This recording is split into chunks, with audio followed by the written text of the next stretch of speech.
My name is Clara Towson, and I'm a friend of the show. Boom. I am Francisca George, and I'm a friend of the show. Perfect.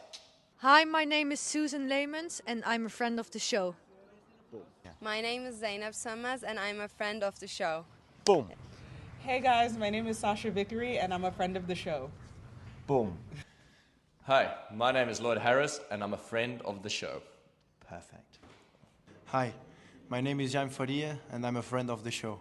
Boom. Yes. Take one. Well done. Hi, my name is Jasmine Paolini, and I'm a friend of the show. Wow, Jasmine, you got it in one time. Ready? Play.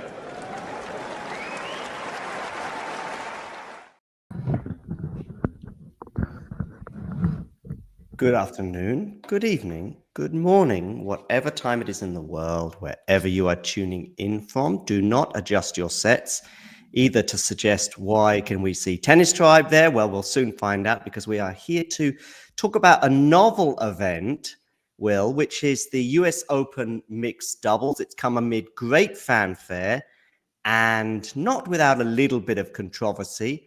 3 or 4 months on from when this was announced, Will, are you still kind of straddling both of the two trains of thought? 100%. Yeah, I was actually kind of debating whether or not I should do this. I know a lot of people are not necessarily like supporting this event too much. And I respect that position and I get that position.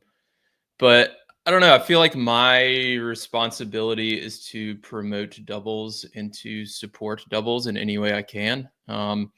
Do I wish that this tournament was run slightly differently? Sure. But also don't think it's going to stay this way. I think it's going to change over the coming years and hopefully in a positive direction for doubles players, doubles specialists, and kind of doubles as a whole.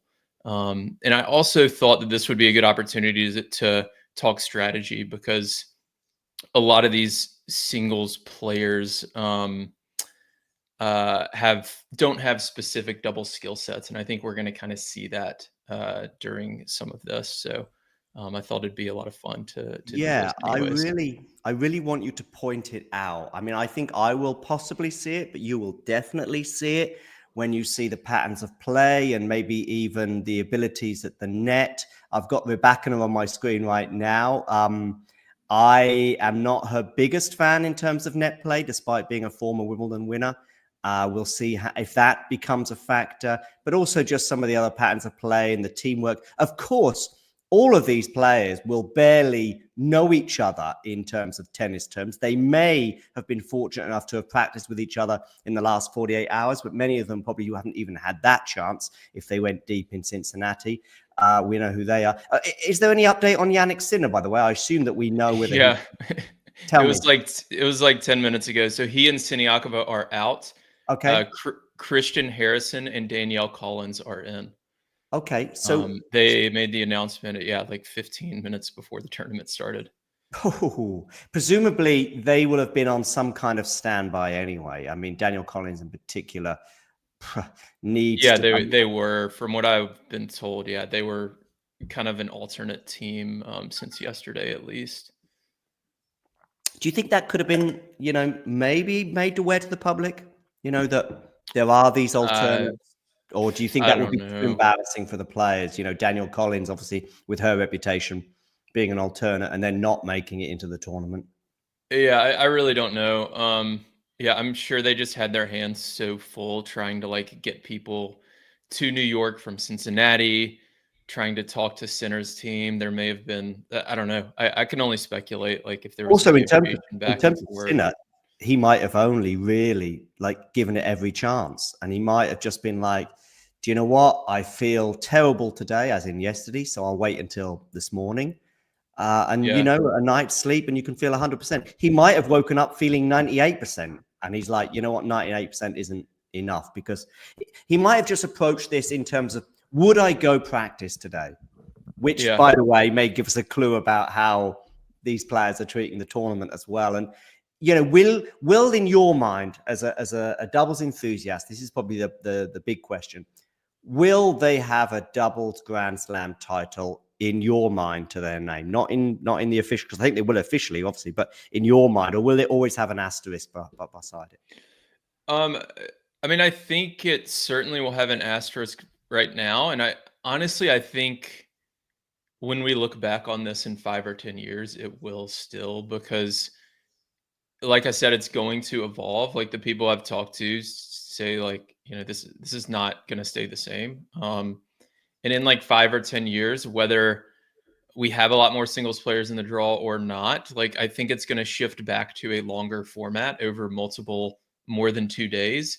And you'll look back and be like, oh, remember in 2025 when they did that 2-day event? They're also mixed doubles Grand Slam champions.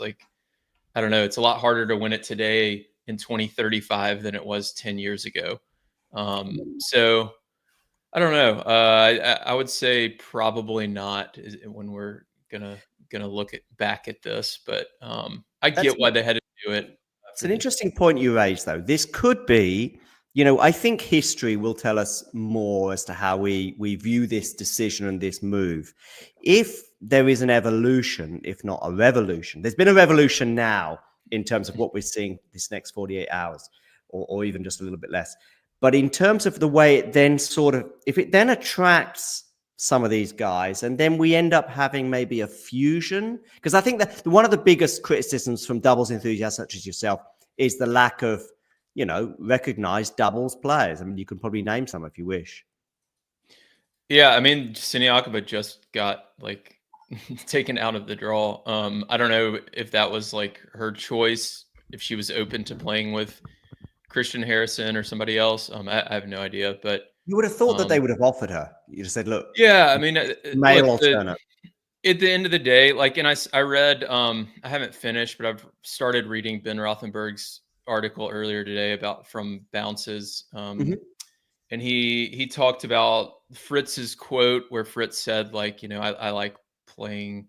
It was something along the lines of like, I like playing against double specialists. I think, I don't know. He viewed it as kind of a challenge. And I guess the debate is, can singles players compete with double specialists on the doubles court, or are the double specialists just not as good at tennis players? And it's kind of a weird one for me because we've seen it. Like, we don't have to guess at this. We see it, like, singles players enter a lot of the Masters 1000s on the men's side. They played in the Olympics last year, and we ended up with 2 double specialist teams in the final. True. It's just like it's a probability thing. Like, sure, sometimes the singles players are going to win. Like, they're very good at tennis, but over the course of multiple tournaments, and if you get a large enough sample size, generally the doubles specialists win. And that doesn't mean, like, if Alcaraz focused on doubles tomorrow, he wouldn't be a top 5, maybe even world number 1 in 6 to 12 months. If he was training for doubles, like, he's an unbelievable tennis player. Of course he would. But the way it is right now, like, he doesn't train for double specific skills. So generally the double specialists win these matches. And if you want to, we can go through, I was just filling out my draw, so we can go through some of the teams and the picks Definitely, that we have here. It looks like Barry Fulcher just joined us. He coaches Lloyd Glasspool, helps out with Lloyd Glasspool and Julian Cash, the #1 doubles team in the world. He's on Instagram Live and said, "Are there any pairs left?" And it turns out we do have enough pairs to play the tournament, Barry. Funny comment there, though. Do keep an eye on your Instagram Live and just interrupt me, or just bring in someone. For sure. Thank you. Yeah, I'm going to keep an eye on that, and I'm on YouTube as well. So if people have questions, definitely insert them there. I'm on ESPN2 here in the States. Monfils and Osaka are about to play against McNally and Musetti. Got Sky Sports in Europe. My stream might be a little bit behind yours, but I'm intrigued just at loads of things going on, so I'm not too worried that you might be a point ahead or anything. They're just showing some of the matches right now. Some of the matches on the screen right now that are taking place today, and I will bring up the draw in a moment and share a few more tweets. But yeah, your thoughts on some of these matches today? So before we get to the first serve here in this first matchup, I have to make my pick so that it's official. McNally and Musetti are going to win this one. McNally is historically an awesome doubles player with multiple partners, regardless of who she plays with. And then Musetti was just in the final in Cincinnati in the doubles draw. So they should win this one. Osaka's and Monfils, super fun team to watch, super talented, but not as much doubles skill set, I would say. So McNally and Musetti definitely should win this one. Just before we move on very quickly, I also will be interested. Monfils is a showman, so we might see some things from him. But yeah, just something in terms of how serious these players are taking it. Interestingly, we've got even just maybe the outfits. I'm just looking at Naomi Osaka right now. She looks like she's about to go on a practice court rather than a tennis court, if you don't mind me saying. You'll see her outfit will be very different next week. I'm pretty sure about that. Anyway, go on. Continue with some of your thoughts. Yeah, I imagine you're correct. Yeah, and you can see, like, right now, Musetti's signaling behind his back after Monfils missed his first serve. So, like, they're calling plays on second serve return. Like, they're gonna care a bit more about this. It seems like, than probably Osaka and Monfils. Did you so that's say another McNally? factor as well. Did you say something about McNally's prowess in terms of doubles and stuff?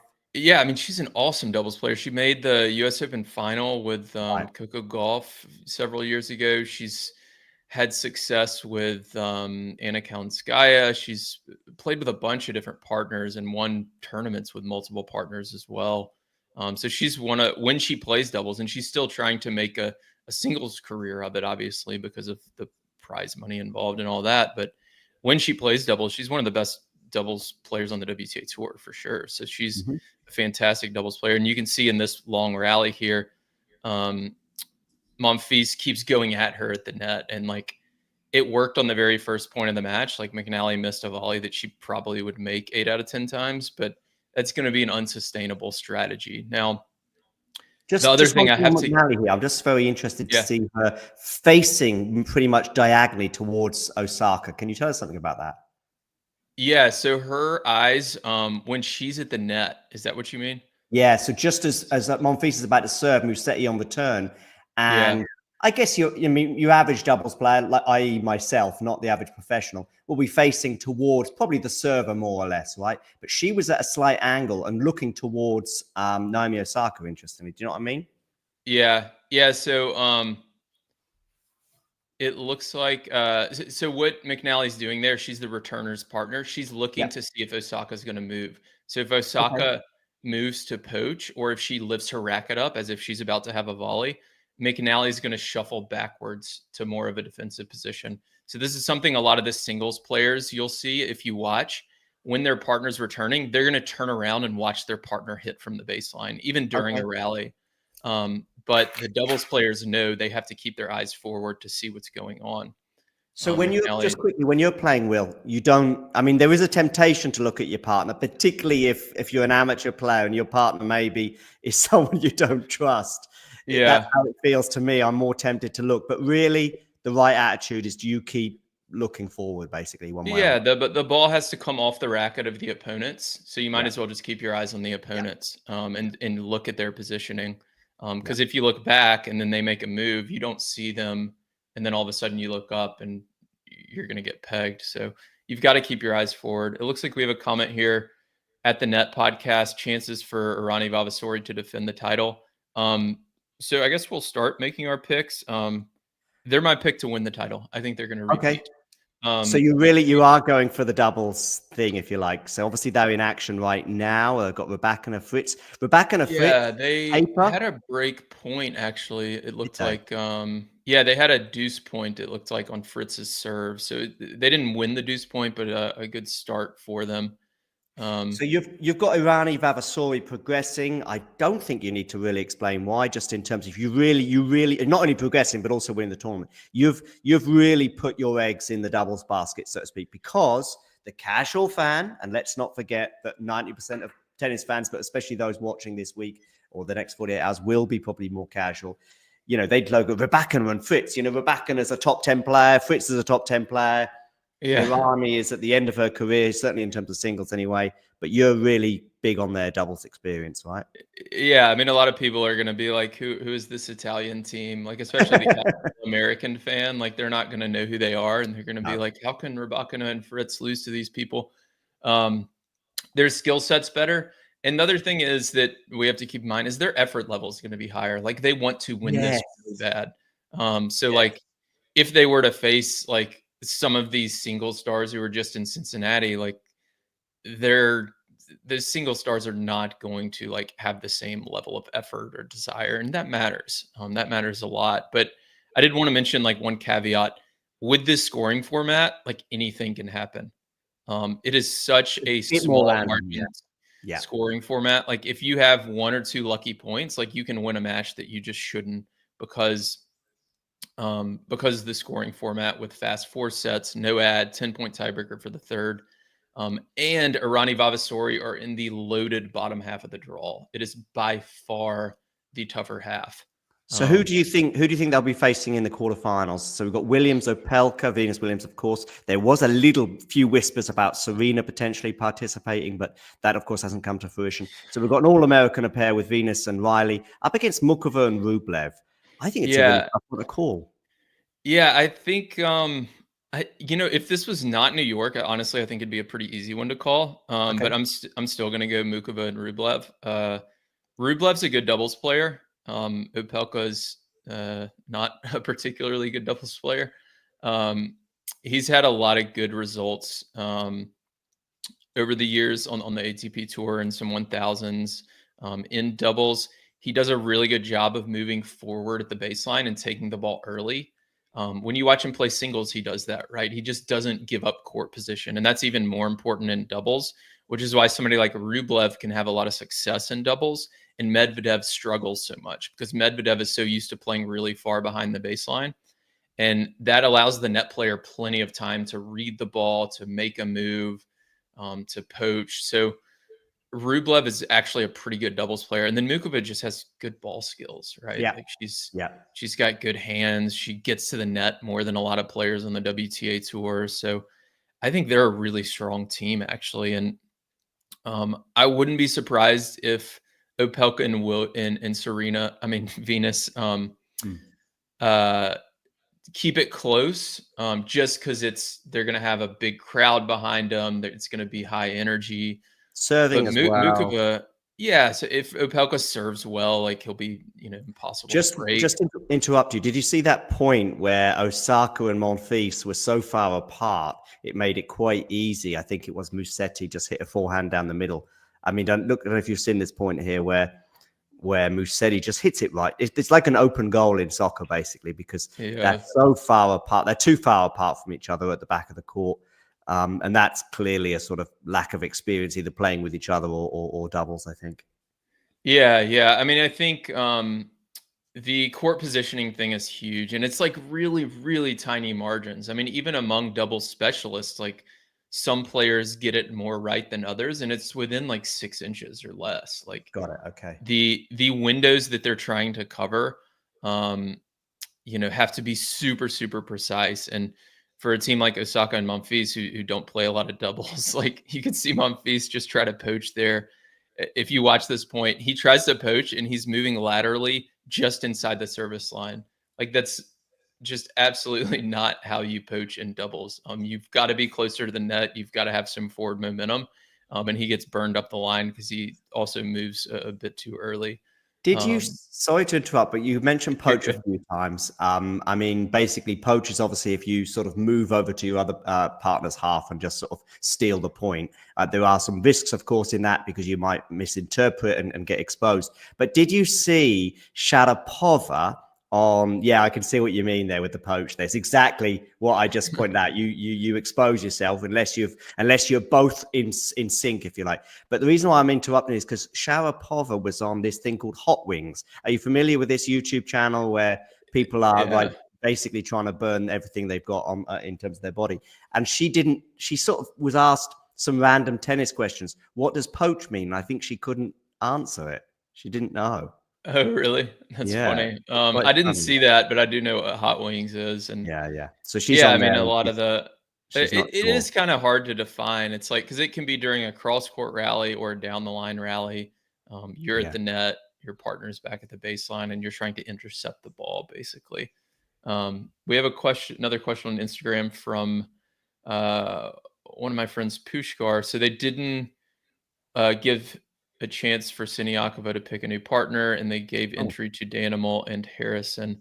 That's my understanding. I don't know how it worked. Okay. I mean, maybe all the players, when they enter, they know that when their doubles partner goes out, there's also a chance that they are told, sorry, you're not in either. But I just think maybe that is something they could think about in future entries, future efforts, because I think clearly beforehand, Jack Draper went through quite a few different partners, didn't he? And they kept him. Now, this is a slightly different scenario because it's last minute. But maybe even maybe these conversations were had ahead of time. I don't know. Do you want to keep going with your predictions, by the way? Because I've got quite a few matches on the screen right now. Yeah, let's do it. I've got the bottom half, that stacked bottom half you were referring to. So I've got Townsend and Shelton against Anisimova and Runa later on. And of course, Townsend is extremely experienced at this. This is probably my biggest, I guess, lock of the first round. I just do not see Townsend and Shelton losing this match. Yeah, Shelton's been doing pretty well on the doubles tour this year, no? Yeah, he in Toronto he made I think the third round and withdrew because he was still in the singles. And he's a solid doubles player. Like, he has pretty decent skills at the net. He can be a little erratic from the baseline because he just goes for a bit too much because he's so talented. But he's a good doubles player. So We just saw Shelton and Townsend are a really strong team, and I expect them to win this one in straight sets.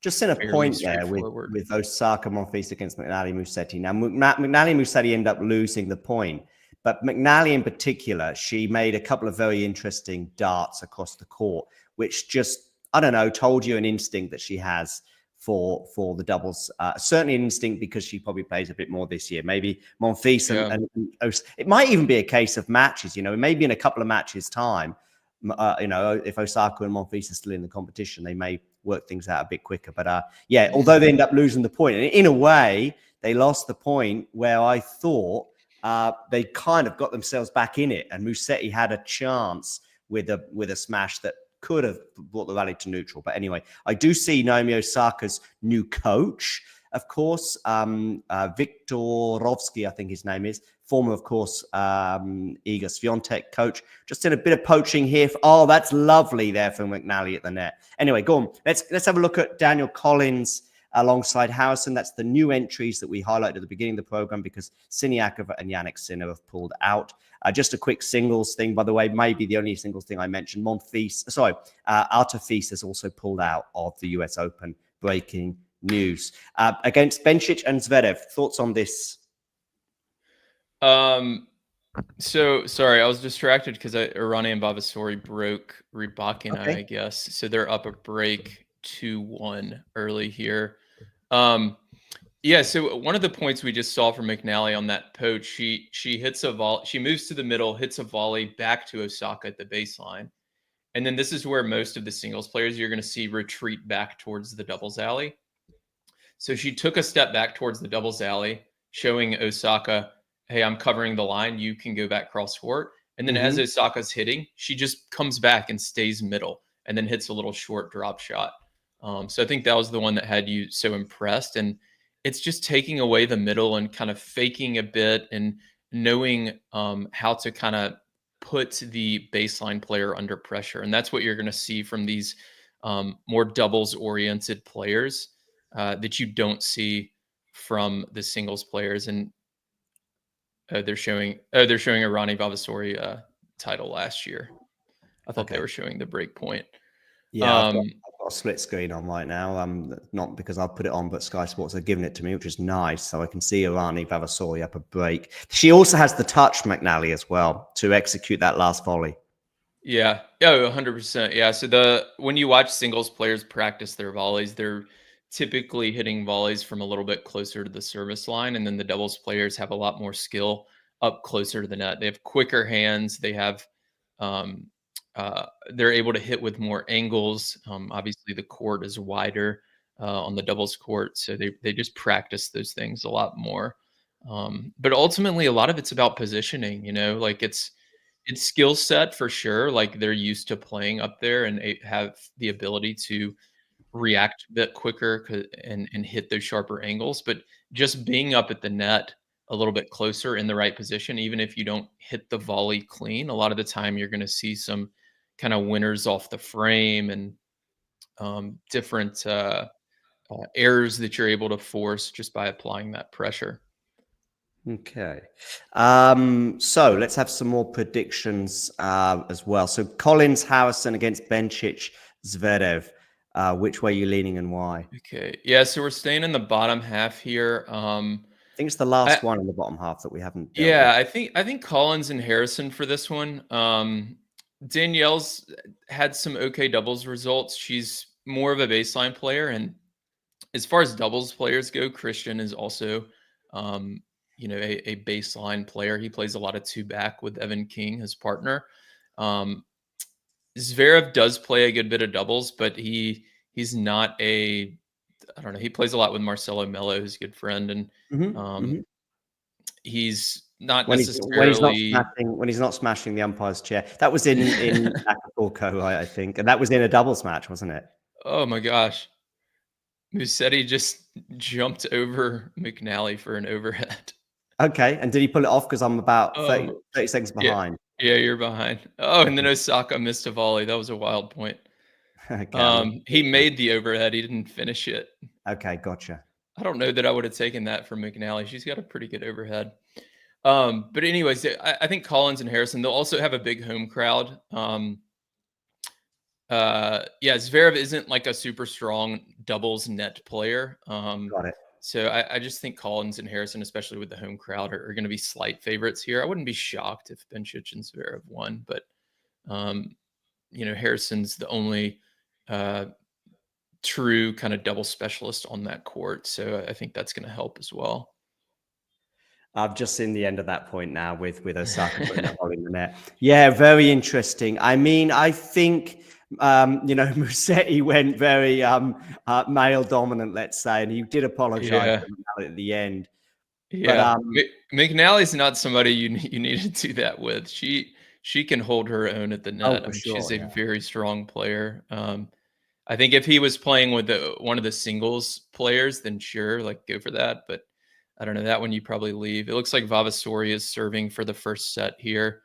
And you can see like Vavasori and Irani are running I formation here against Rybakina. Rybakina can't get the ball by them, by Irani at the net, and Irani just cleans it up and puts it away. Just a quick rules thing. It's first 4 games, right? It's first to 4. Yeah. Yeah, so that's why Irani and Vavasori are leading 3-2 and serving for that first set. And it's if it goes to 1 set all, then we get like a 10-point tiebreak, right? Correct, yeah. And then at 15 love, Vavasori serves and volleys against Fritz.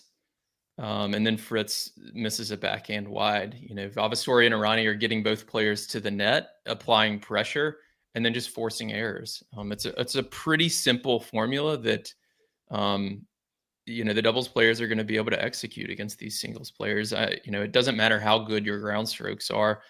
These doubles players have such good hands at the net. They're able to stay in the point. More times than not, they're going to be the better team.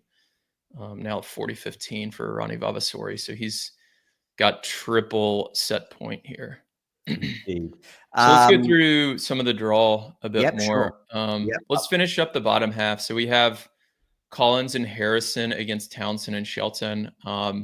This is another like kind of simple pick for me. I think Townsend's just a better doubles player than Danielle Collins. No disrespect to Danielle, but Townsend's, I think she's still number 1 in the world right now. And has proven that she can win with multiple partners. So Townsend and Shelton, I think probably take that one.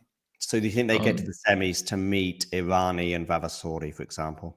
Yeah, I think Irani and Vavasori beat Mukova and Rublev. Got it. Again, I just think doubles specialist, and they want to win this, like for the doubles players, I think too.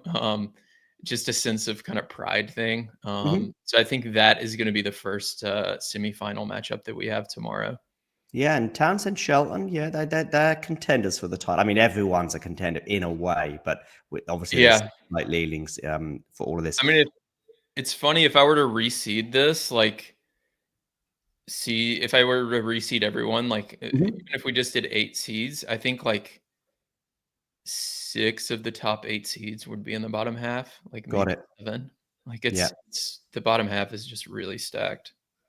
Shall we? So we've got us. We almost know who your champions is anyway. But we've got your semi-final anyway set with Townsend and Shelton coming up against Irani and Vavasori in the bottom half.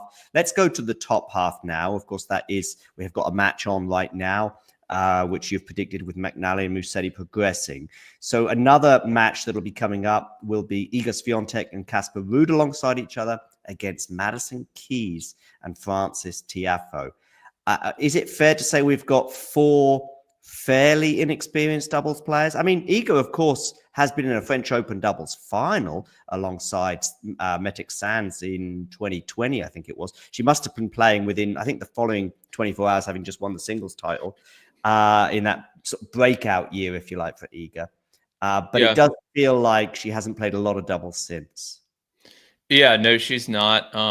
Casper Ruud's played a good bit of doubles. He played a lot with his good friend Will Bloomberg, who was a doubles specialist. Oh, yes, of course. Who retired last year, right? Last year, I believe, yeah.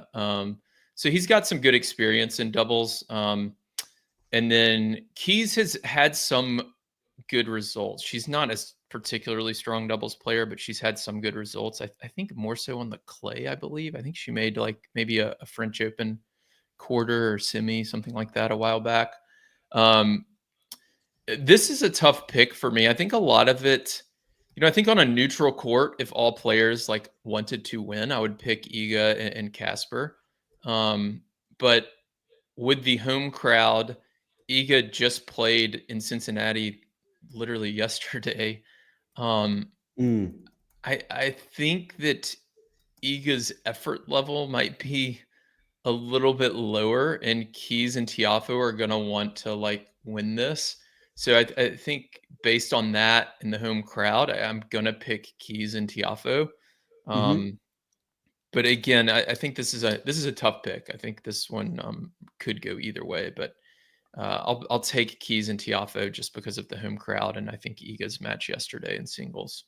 We'll come to the quarterfinals in a moment, but let's establish our final quarterfinal. We've got the all-Serbian pair. We know that they have a funny relationship in terms of I've seen some of these promotional videos. I've seen the way they interact with each other in press conference as well. Of course, that's Olga Danilovic and Novak Djokovic. They'll be coming up against Mira Andreeva and Daniil Medvedev. We've also got Daniil Medvedev in terms of him playing doubles and the fact that he kind of makes fun of his own inabilities in this form of the sport. So that's going to be an intriguing one, arguably the most intriguing, again, for the casual fan clash, because I think Novak, super competitive guy that he is, I think he's probably going to enjoy playing alongside, let's say, a fellow Serbian in the form of Olga. And we might see some fun and games from him as well. I don't think we'll see a racket. Listen, the chance of him smashing a racket in a singles match are probably about 10%. And in fact, you could probably apply that to some of the other players here. I'm just trying to think who smashes rackets from time to time. Francis, maybe. Yeah. But that would be interesting. I don't think we'll see here's a prediction. I don't think we'll see a single racket smash from any player in this entire tournament. But we'll see. I don't think so either. The clock is ticking on that one. So anyway, give me some thoughts on this particular encounter with the Serbians against the Russians. As we're talking, it looks like we've got a deuce point. Yeah, Musetti and McNally just broke, so they're going to be up 3-2. Yeah, they're going to be up 3-2 here, serving for it. So my picks so far are looking good. So this matchup is this is another tough pick because I just don't know what the effort level is going to be. Right, like, does Djokovic want to put effort into this? I would imagine he might for today, but he probably does not want to play tomorrow. So if he gets through the first round, I imagine he just doesn't try super hard in the second round, I don't know. I might just I think so? A little bit this year what we've seen from him is the further he goes, the more he gets his teeth. Now I know it's different trying to win Miami, trying to win some of these other tournaments where he's gone deep, especially slams. But I think that he also a US Open mixed doubles title. It's something. It's something. It's I mean, in a way, he's got his 100 titles now. An ATP 250, an ATP 500 doesn't really do anything, but a mixed doubles thing, especially if this turns into a big. I don't know. I see him enjoying it that first match, and if he loses, so be it. But actually, I think the more matches he wins, the more desperate he will be to win this title. That's how I feel. Yeah. I mean, we'll see. A lot of it's going to come down to that. Medvedev's just not a very good doubles player. When people discuss, Alcaraz and Sinner could dominate the top doubles team or whatever. It's I talked about this earlier, so I don't want to harp on it too long. But it just depends on the player, right? Alcaraz could absolutely be an awesome doubles player. Medvedev, I just don't think so. Even though he's a top, top 10, top 5 singles player, if he focused on doubles for the next 6 months, maybe he could get top 50. Maybe, I don't even know. His skill set is just so different. So I did pick Djokovic and Danilovic. She's had some good doubles results recently. I think she's going to have a high effort level. Andreeva is a good doubles player. She's improved. She still does play a bit more like a singles player, but because Medvedev is so awkward on the doubles court, I think Djokovic has better hands at the net, certainly. He's probably got a little bit stronger doubles IQ. I did pick them, but again, I think this is kind of a tough one for me to call. Indeed. Okay. And the final match, I think, is so Pegula and Draper. Draper, of course, seems to be cursed in terms of everyone he partners has pulled out. Who are some of Draper's partners that have pulled out? You'd have to remind me, but I think he's on his third different one. Oh yeah. I know Tommy Paul pulled out, didn't he? Because he was in one of the banners, so he was going to be playing, I think, alongside Naomi Osaka. I think. Yeah. Yeah. Jack I remember Draper who was Draper was. Kim Wen Jang. I think Kim Wen Jang was one of his partners who's pulled out That sounds right. the entire tournament, and maybe Badosa, who I think has also pulled out the tournament in its entirety. Anyway, those two, Pegula and Draper, are going to play. Probably the name when it dropped was like, oh, okay, yeah, we've seen all the memes, we've seen all the jokes. They both seem to be quite keen to play doubles with each other, and that's going to be, of course, Emma Raducanu and Carlos Alcaraz. I think this will probably be the most intriguing and the most watched match because you've got some American stuff going on there. You've got a former US Open semi-finalist in the form of Jack Draper, but of course the star factor provided by Alcaraz and Raducanu, who've both, of course, won US Open singles titles, will certainly draw the eyes to the TV sets. Yeah. Yeah, no, this will be a fun matchup. Oh, what a backhand by Musetti. This is a really good point here. Oh my gosh, he missed an overhead to end it there. Anyway, so this will be a fun matchup. I've got Pegula and Draper. With Alcaraz playing yesterday, I know he only played like 5 games or something. And then the travel day. I don't think Raducanu's played a whole lot of doubles, and I don't think she's probably a particularly strong doubles player. No. Pegula has, and Pegula is a good doubles player. So I think that's probably where the difference is. Yes, of course, Pegula with her legendary partnership with Coco Gauff for so long. Oh yeah, I've just seen that smash that Musetti missed. It was on the stretch. It was not a super easy smash, but it looks like he's got a set point here anyways. So I give the edge to Pegula and Draper. This is another one where the effort level is going to matter. If Carlos tries super hard to, he wants to. He might do. Mixed is one of those weird things. Like if he actually has a crush on Emma Raducanu, if he does, I think he might try to show off and be like a superstar. which could go either way. I mean, he does try to show off anyway. So one thing about Alcaraz, interestingly, of course, he played doubles last year alongside Rafa at the Olympics. I think from their first match, which I think they won, there were some compliments towards Rafa, and Rafa's always been regarded, amongst the big three as probably the most capable doubles player. But there were some compliments for Rafa after that first win, and a little bit of criticism about Carlos. And I think Carlos does have the skill set to be a good doubles player. I mean, he's got that touch. He's an all-court player. The drop shot is not really a thing in doubles. Is that fair, or where do we stand with the drop shot in doubles? It is at the net. The net, I can see it. Touch at the net, definitely. But I'm just wondering whether you're not going to be in the middle of a rally and then just slightly change your grip and then.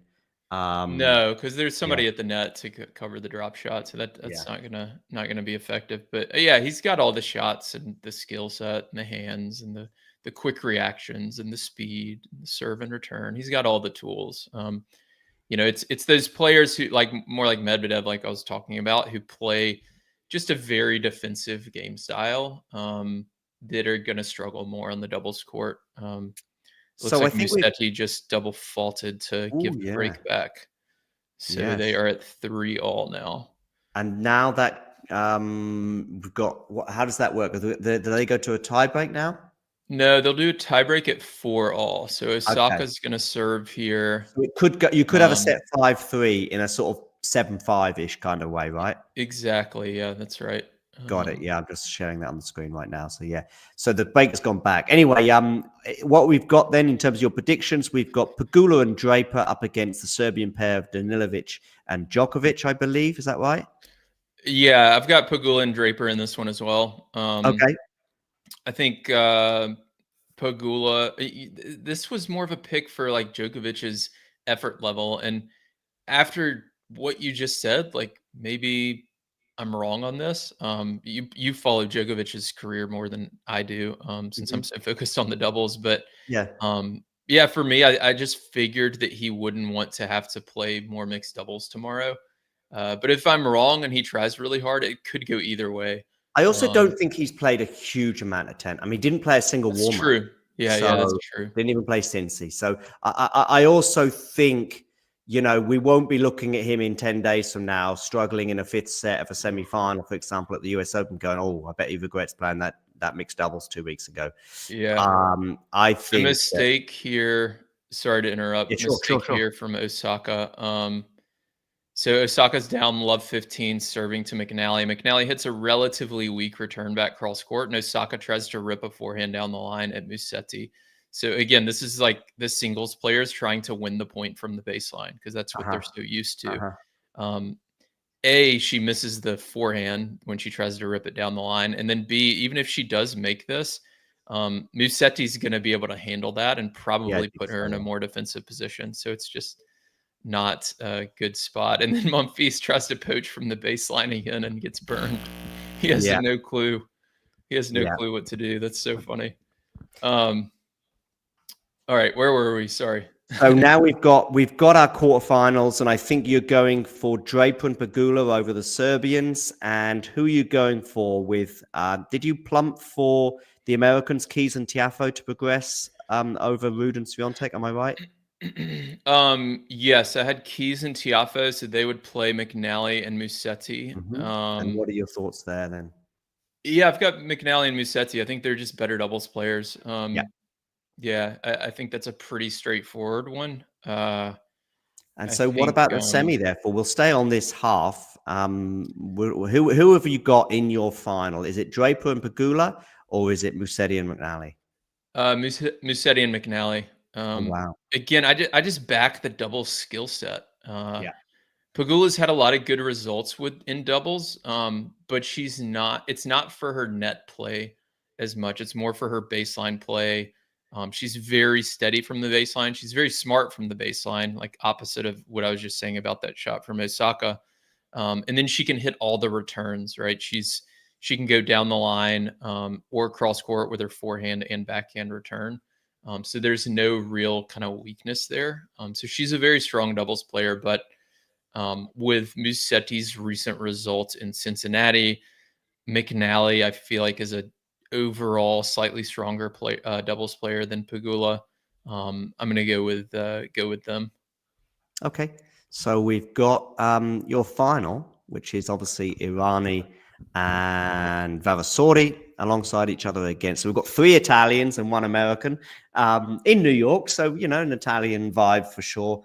And with a splash of American in there. But ultimately, you have gone for the doubles pairing of Irani and Vavasori to take the title, right? That's right. We've got a deciding point here. So after being up 40 love, Osaka has climbed back to deuce on her serve. So she's going to serve to McNally. So this is on the deuce point. The girl serves to the girl. The guy serves to the guy. McNally hits a good return through the middle, and then a really nice poach from Musetti to get the break back. Yep. So they will now serve for the first set. So again, getting that break back and aiding and abetting your suggestion that they will go all the way to the final. Yeah, McNally's going to serve for this set here. So yeah, this is probably, I don't know. I wonder, like, if you ask the US Open, what's the final you want to see the least? This might be close to it. McNally Musetti against Irani Vavasori. Just from like an ESPN perspective. The final that they would want would be Alcaraz Raducanu, and from the bottom half, probably Venus Williams Yeah. and And Reilly Opelka. Opelka. I mean, Yeah, just Venus anything Williams. with Venus, yeah. Yeah, Yeah. 100%. They wouldn't mind, obviously, Shelton and Townsend, I Yeah, think. Collins is fine, like Fritz and Robotic, and yeah, there's Obviously, some. you'd probably want an American pair against, a European pair. So, I mean, obviously, Raducanu and Alcaraz up against, probably Venus Williams and Opelka. You probably would like Venus Williams alongside, I think, Ben Shelton a little bit, maybe more, just in terms of his razzmatazz and the appeal that he brings. I know just from having a YouTube channel, I know the names that bring in the clicks and the views, and Ben Shelton probably brings in a few more than Reilly Opelka. But nevertheless, the Venus Williams factor just is huge. So that would probably be their choice. I don't think they would mind Taylor Fritz and Elena Rybakina either. I think that's okay, just because they're obviously two big names on the single sides, and it does include some American flavor there. But yeah, the final that we think that they'll get would certainly be pretty low, if not at the bottom of their choices. Break point here for Vavasori and Irani. I see that, yeah. Looks like we're back to deuce, so another break point. He made a good return, Vavasori. He went a bit big, trying to go cross court. I just see McNally and Musetti there chatting. I think we're seeing a little bit more communication between those two than Osaka and Monfils. When we're seeing Osaka and Monfils chat, there seems to be a few giggles, maybe more than, listen, I think this is what you should do. But I could be wrong on that. We're seeing Monfils doing that sort of angle anyway, so albeit from a deeper position. Rybakina just missed a easy high backhand swinging volley to get broken. Musetti just missed an easy poach as well at the net. Missed it, put it out of the court, which is generally when you try and poach, you might go long with it. You might go into the net, but you don't very often go wide as he did there. But anyway, it is what it is. So it's love 15 on the McNally's serve. Second time they've been trying to serve it out. So it's Musetti obviously trying to serve it out previously. There is obviously in mixed doubles, the chances of being broken are slightly higher when it's the woman serving, right? Not necessarily. Okay. So because you've got, it's not the stronger server, it's who's going to hold serve more often as a team. So like, if you have a guy who doesn't have like a super strong serve, even though his serve might be stronger than the girl, he might be a much stronger net player than the girl. So if you take Pegula playing with like, I don't know what a good example might be for this, but like Pegula is not a super strong net player, right? Like, but she's so solid from the baseline. So if you paired her with a guy who doesn't have like a super strong serve, but is very skilled at the net, then it might be better for Pegula to serve first, right? Because that net player is going to make your serve more effective through their movement and their volleys, and just cleaning up any kind of slightly weaker returns. Just watching this, it's not bad. Yeah, you can see Irani here running I formation again and just tearing up the Rybakina serve. So this is tied in. I'm releasing a podcast on this soon, but I don't know if you saw on the Nothing Majors podcast, Isner and Query thought that Sinner could beat the top doubles team in the world. Okay. I bet, but Sinner alongside a random player, is that what they're saying? No. Sinner by himself against the best doubles team. Sinner gets the doubles alleys, and the best doubles team only gets the singles court. So like Cash and Glasspool. Yeah, I understand. Sometimes when I'm practicing, perhaps with especially maybe just two players that are just slightly weaker than me, I'll like it. Actually, I enjoy it because you get to hit the ball twice as often, and so I might do that as a practice. Like I'm playing that I can hit the ball into the doubles, and they can only hit it into the singles. Yeah, and it's like, I don't know. I thought it was kind of a dumb debate, to be honest, because I just don't think it would be that close. Like, Sinner could not. What you're seeing right now is this net player has such an effect on the returns. It's an interesting one in that it's an interesting one that they've gone for, not because it's just so weird. I don't know. It's like I don't know. So it's so difficult for me. I just don't see it as being a thing to talk about. I don't know. I just don't see it as a thing. It's like saying that, maybe Alcaraz might be a better chess player than Yannick Sinner. We're just basing that on some thing we've seen on a tennis court. Well, I think they're doing it as just kind of a disrespect for doubles players. I don't think it's kind of anything more than that. But yeah, I mean the answer's pretty clear to me. Like with the net player, like Sinner's gonna have trouble winning return games. In fact, I don't think he'd win a return game. And then without the net player on Sinner's serve, the doubles players can just chip returns back deep in the court, and like it'll still be hard to break him, but they'll be into the point at least a bit. Got a deciding point here with Osaka and Monfils against McNally Musetti. It was something I wanted to mention. That match, Vavasori and Irani win 4-2, 4-2. There you go. There was something I wanted to mention earlier, actually, that I didn't. And it is pretty much looking that way, although I think the Monfils Osaka one could go longer. I think you could, with most singles matches, that obviously go 3 sets. Those matches, you're saving somewhere between 40 minutes and 3 hours of your day to watch. I think most of these will be about an hour, although we are seeing this Osaka Monfils one turning into a bit of an epic, although they have just sealed the first set 5-3. But I think, you could probably ring off an hour of your day and you're probably going to see most of the match. Does that make sense? Like this match is probably about 45 minutes in, so it could well end up being an hour and a half, but it could also be done in another 20 minutes. Does that make sense? Yeah. I mean, the scoring formats, because they did this on purpose, right? Right.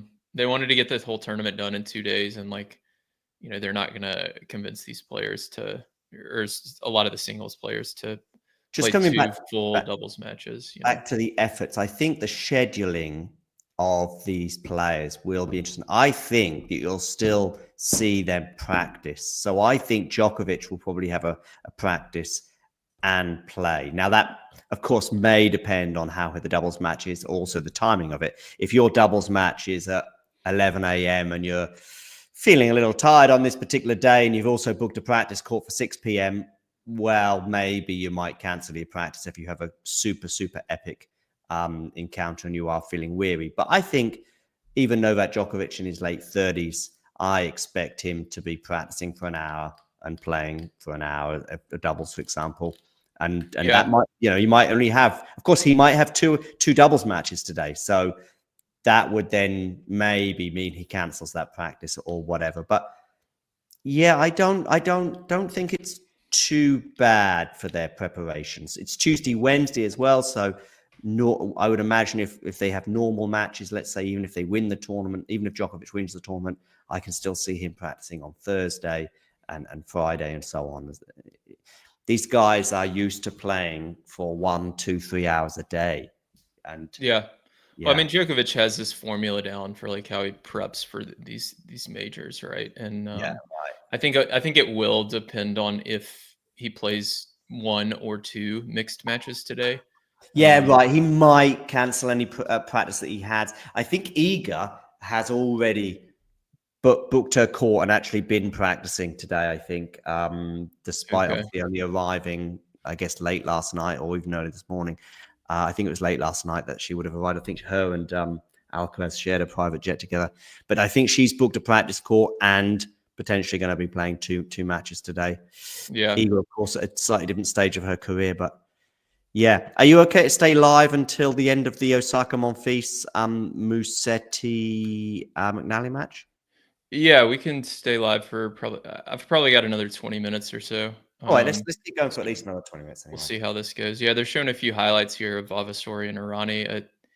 I just can't stress like how important the net player is in these matchups. And Irani's moving at the net, picking off Rybakina's ground strokes, and it's just easier to play at the net than the baseline, like regardless of your skill set.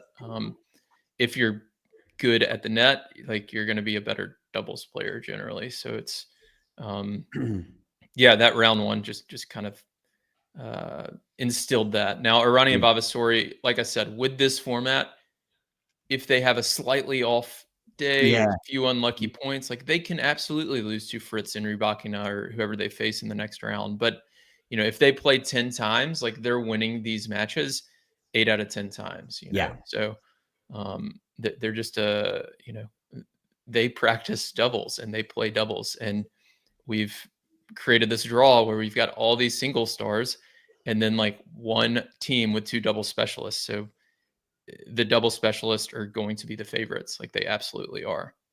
And I think you make a really good point in terms of motivation. Yeah, they of will, course. They will be the pair amongst all of the pairs, including even Venus Williams, I think, in front of an American crowd, for example, at least in the first couple of rounds, that will be doing absolutely everything they can, because they also will be, maybe not wanting to save themselves in any way, shape, or form for any singles runs. And they will also be very proud of the fact that they are the only doubles pairing, I would argue. I mean, even we keep talking about, maybe Shelton and Townsend could make a case, I guess, for like 2 players, albeit that Shelton and Townsend haven't played together before, have they? No, they did in the US Open, I think 2 Okay. years ago, and made a run to the semis or finals or something. Okay. If we had Hamlin on, he'd remember exactly. I'm always so bad at remembering these historical facts. So that's good that they've played together before, albeit 2 years ago, and they are both. So that's probably another pairing, albeit Ben in particular will have huge eyes on a huge run. So just you just feel that groin at some point, or there's a stretch for a ball, or there's a ball to be chased down. Even if it's 100%. subconscious, it's not a case of downing tools. It's not a case of giving up. It's just that focus you have. That even Novak Djokovic, you see it with Novak Djokovic on the singles tour this year in particular, but you just see how he is, and you see how he's laughing and joking and rolling around. And even Goran, his former coach last year in Indian Wells, was saying, it wasn't quite the same Novak that I've been used to. And he goes out early to Luca Nardi, I think, in his first match. And yet, Grand Slam, singles, boom. Now, I know I've predicted some pretty good things for Novak here. I just think that if he gets to, say, the semis, then I think he'll be quite keen to win the title. But if the first match, I think we will see a few giggles between the two of them. And then that might well see an early exit. But if he smells the potential title, and of course, there's not so much for Novak, but maybe 1 or 2 of these players will be super motivated as well because of the huge check. What's the financial incentive here? I've forgotten what it is, but it's pretty decent, right? Yeah. The winning team gets $1 million, so they each get 500,000. So it's I wanted to do the math on this. I think I did it when they first announced this back in March. Of the 5 events at the US Open, this is the most lucrative by games won.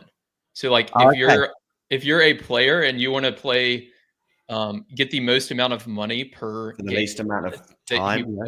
This is the most lucrative, like even more than the singles, I believe. And it might even be the most lucrative tournament on the calendar. Because you only have to win.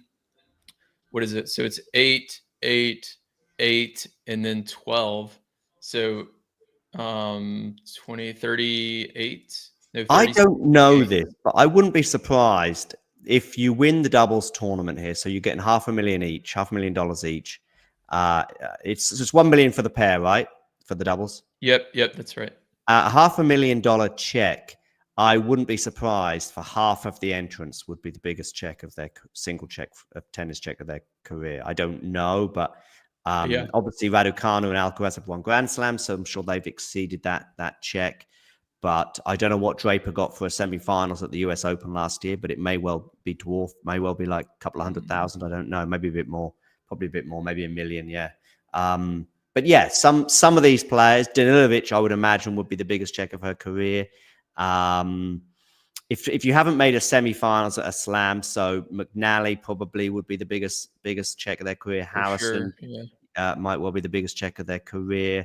Yeah. So there's quite a few players here that will be the biggest check of their career. So I don't want to be all obsessed with money, but it is a factor. And of course, Yeah. Arani and Vavasori, of course, have had great success in doubles, but it will be the biggest checks, I would imagine, of their doubles careers as well. So Arani, I think, has had a French Open final, so perhaps she's got a nice check for that. But yeah, I don't think that can be completely ignored when it comes to the effort levels as well. Yeah, 100%, especially as they get deeper into the tournament, because the checks get bigger and bigger, as you can see. So yeah, yeah, it's so we just had Osaka move forward and try to. Oh, they're doing an on-court interview with McNally. That's cool. Yeah, Osaka just tried to move forward and make a volley, and yeah, there's just all these little like technical things that McNally's a bit better at the net. What happened to the idea last year at the Washington event of miking the players up? That's never really returned, right? Has it since?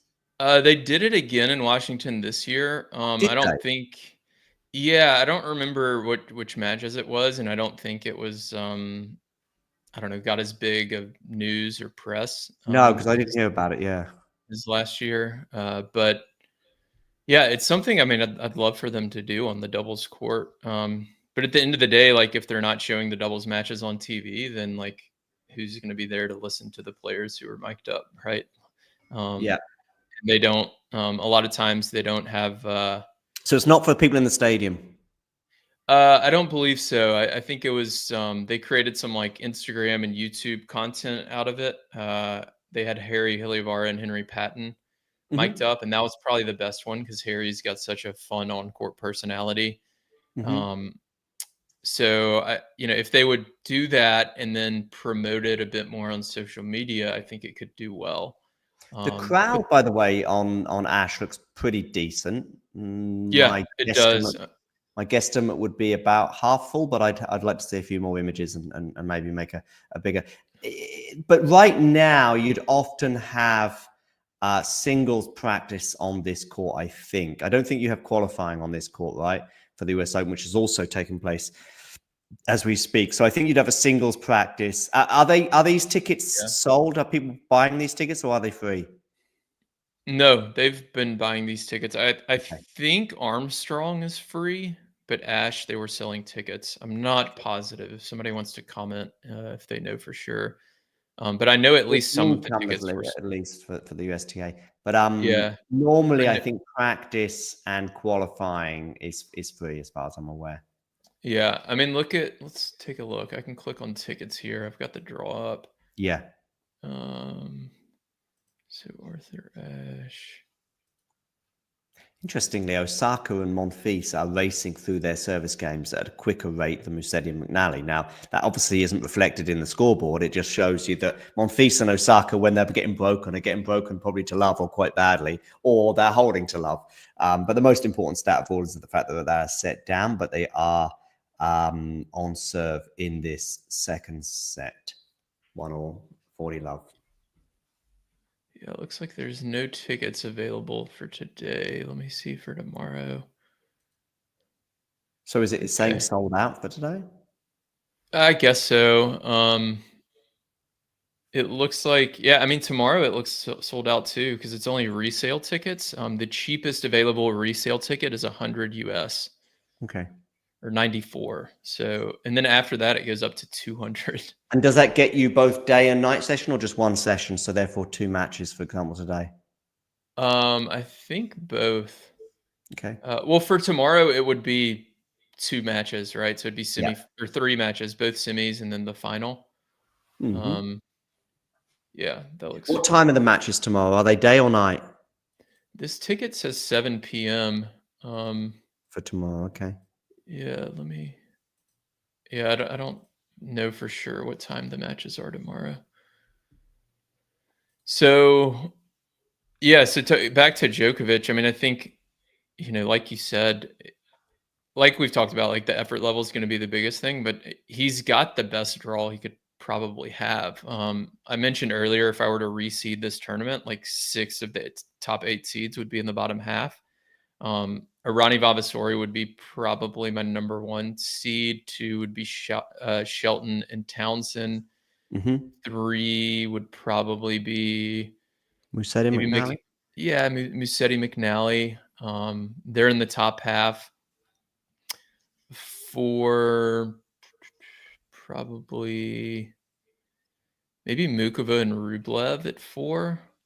What I'm finding with a lot of the partnerships, aside from Irani and Vavasori, and to a less extent Musetti and McNally, and Townsend and Shelton, the rest are like, I think there's a doubles player there, as in Mukova, but not a doubles player in Rublev, or there's a doubles player there in terms of Pegula, but less so in terms of in terms of Draper.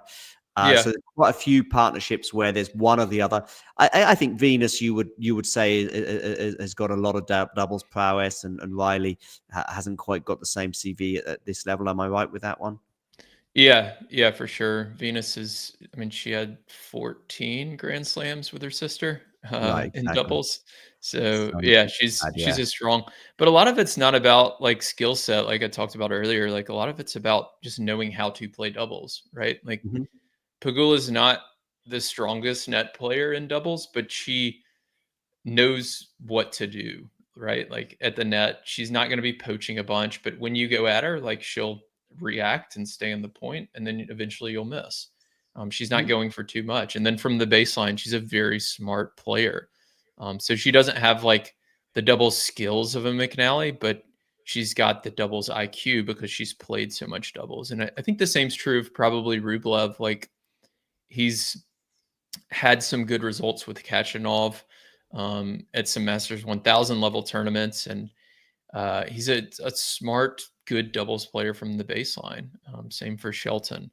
But then when you look at like Alcaraz, probably not as smart. He does have the skills, but like he's not the smartest doubles player because he just Got hasn't it. focused on it and played it. Same for Medvedev. Um, Tiafo as well. So yeah, I mean, a lot of these are about not only like how good a results have they had on the doubles court, but also like what's their doubles IQ and like doubles knowledge. Like, do they know what shots to hit and where to be? We've got a poll on YouTube, and it is 50-50 at the moment in terms of. I wasn't quite sure how to word this, but I just went with basically, how pumped are you? How excited are you? Do you like the new doubles format? And 50% have gone for yes, I'm pumped, and 50% have gone for no, it's just an exhibition. That's kind of how I framed it, because I think you might be kind of intrigued, but still regard it as an exhibition. There are more extremes, of course. You might be furious about it and just not want to watch it at all, but then I guess you wouldn't be voting in this poll. So I thought I'd just give those two options. And I think a bit like yourself, I'm kind of straddling the two, and I think it'll be interesting if they use this as a platform going forward. Oh, I can see actually. I said 50% they're staying for. I think it's a lot more than that. I'm just looking up at some of the upper tiers now, and it's probably a little bit more like 75% full actually. Yeah, definitely. If you take out that top section, it's definitely over 75, 80%. Yeah, I mean, they did such a great job of like promoting this and selling tickets. Like, I'm not surprised to see a big crowd.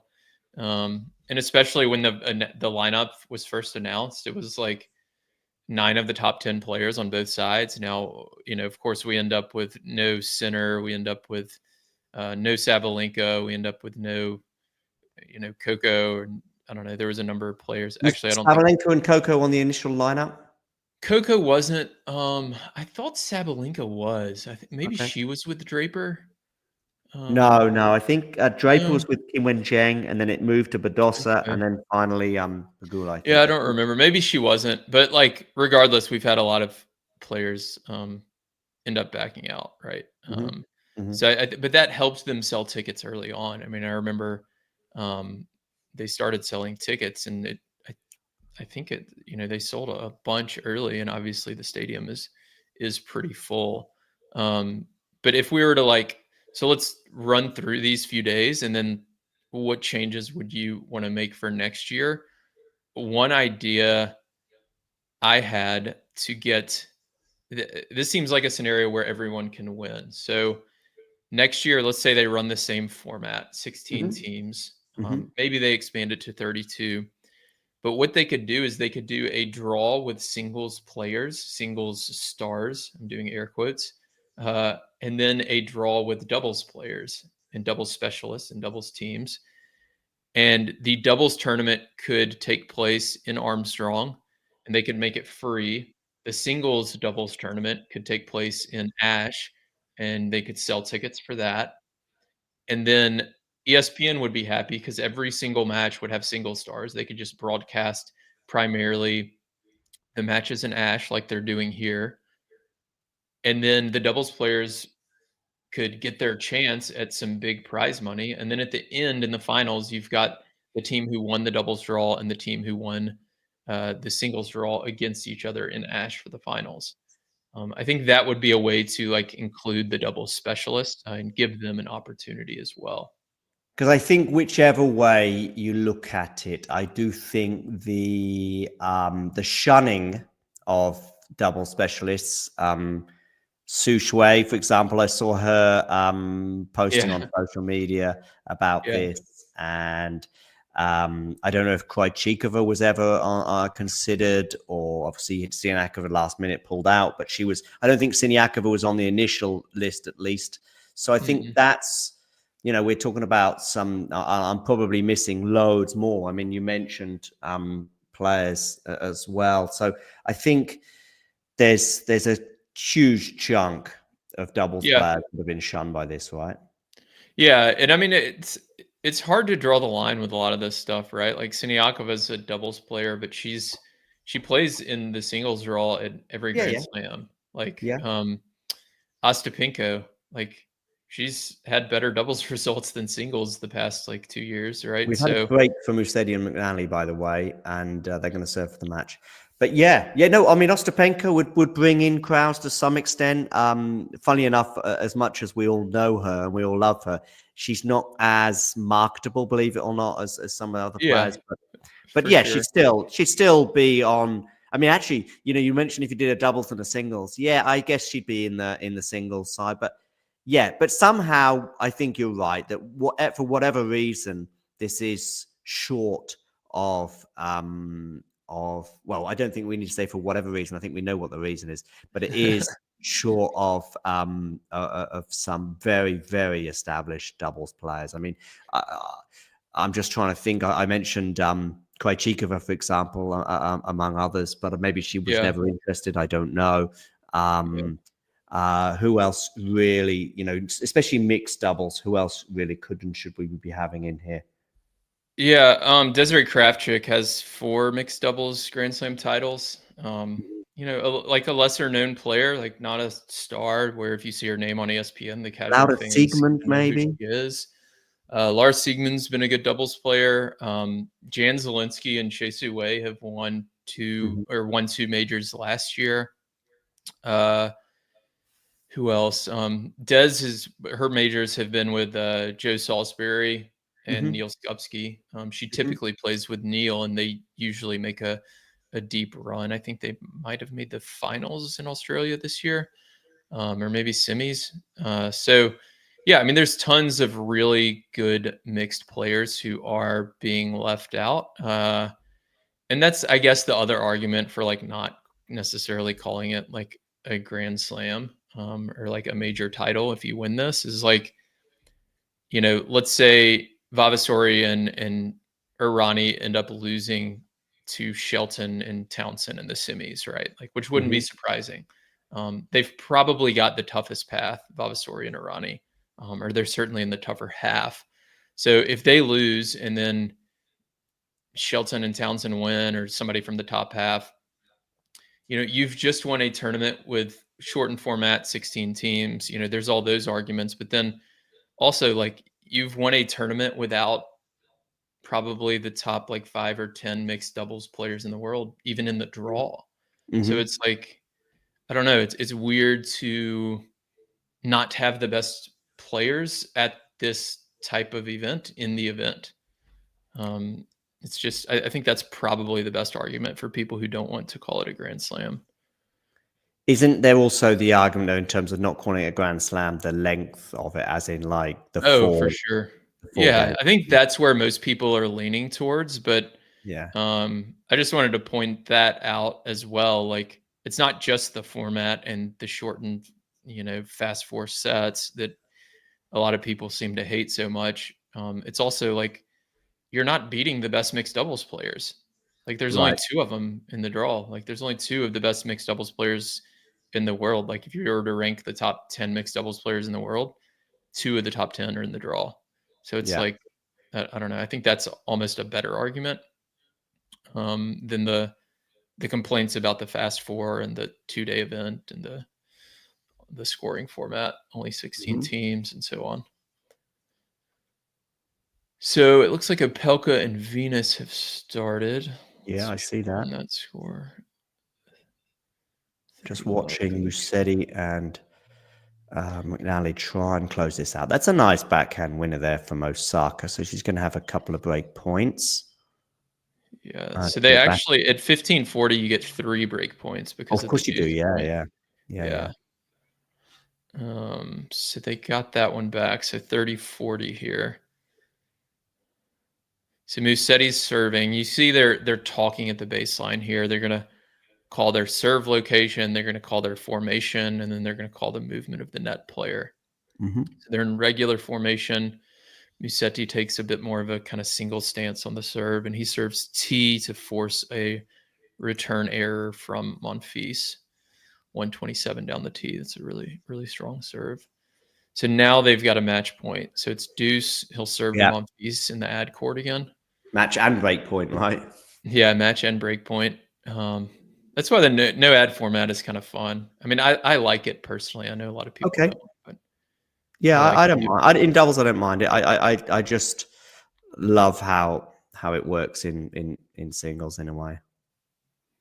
So he served to the backhand that time, and Monfils is ripping forehands at McNally. She's holding up, and he missed a forehand long. So McNally won that kind of exchange there to win the match. Yeah. Which is kind of a fitting ending, right? You have Monfils, the male singles player from the baseline, and the doubles skilled player in McNally at the net. She kind of holds her ground at the net, makes 3 volleys, and then eventually draws the error. I'm wondering if this doubles prediction game is a little easier than certainly when you've got so many singles players than it is the singles draw, because I'm not allowed to bet on tennis because of various reasons, but usually when you work in the tennis industry, like you sign contracts and they say you're not allowed to bet on the sport. So I'm not allowed to bet on tennis, but if I could, I bet I could make some good money predicting this draw, because I think a lot of the casual tennis fans are going to come in here and like skew the odds in favor of the singles stars, and they have no clue like that Irani and Bavasori are like easily going to beat Fritz and Rybakina. Like it's just not.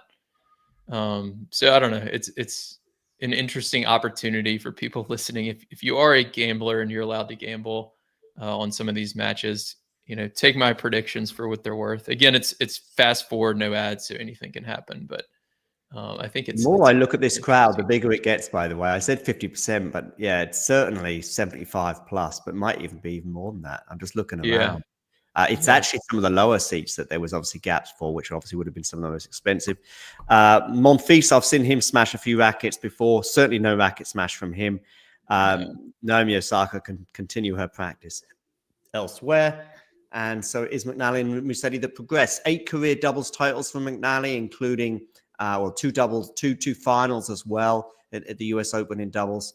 Musetti's had 2 major semifinals in doubles, and maybe that's singles, because he certainly made Wimbledon semifinal before, but I don't know if he's got any doubles prowess. I've got an Olympic. I'm just looking at a caption on the screen. Olympic. Bronze just recently at Cincinnati, right? He was in the final. Oh, for the doubles, you mean? Musetti, yeah, right, yeah, true. But we've also got some single stats here for him. But anyway, all right. So McNally, Musetti progress. I'm just going to go back to the draw just one very quickly. No, it's not. I was just thinking for a second that Musetti and McNally are in the bottom half, but they're not. Anyway, all good. Listen, wonderful to have you, Will, taking us through that, some of the tactics, some of the likely outcomes as well, and it's fun-ish. but for pure, it's kind of going the way it is. It's fun-ish, but also for the purists, I can see playing it. But also, if you're a purist, you will be pretty keen to see Vavasori and Irani go far, and to a lesser extent, some of the other players that we mentioned obviously got doubles prowess and doubles histories. But yeah, the John Isners and Andy Roddicks of this world will probably be less keen on the Vavasori and Irani win, that's for sure. Will, big thanks for joining us today. Do make sure you hit the like button. Do make sure you subscribe. Check out Will, the Tennis Tribe. Check out their website that he has alongside Hanlon, and podcasts and all sorts of stuff as well, especially on social media. Some of you as well have been tuning in on their YouTube channel, and some, of course, have tuned in on the Talking Tennis YouTube channel. Thank you for joining. And for everybody, you know the drill. If you enjoyed this video, make sure you hit that like button. Don't forget to subscribe and click that notification bell so you don't miss out on all things tennis.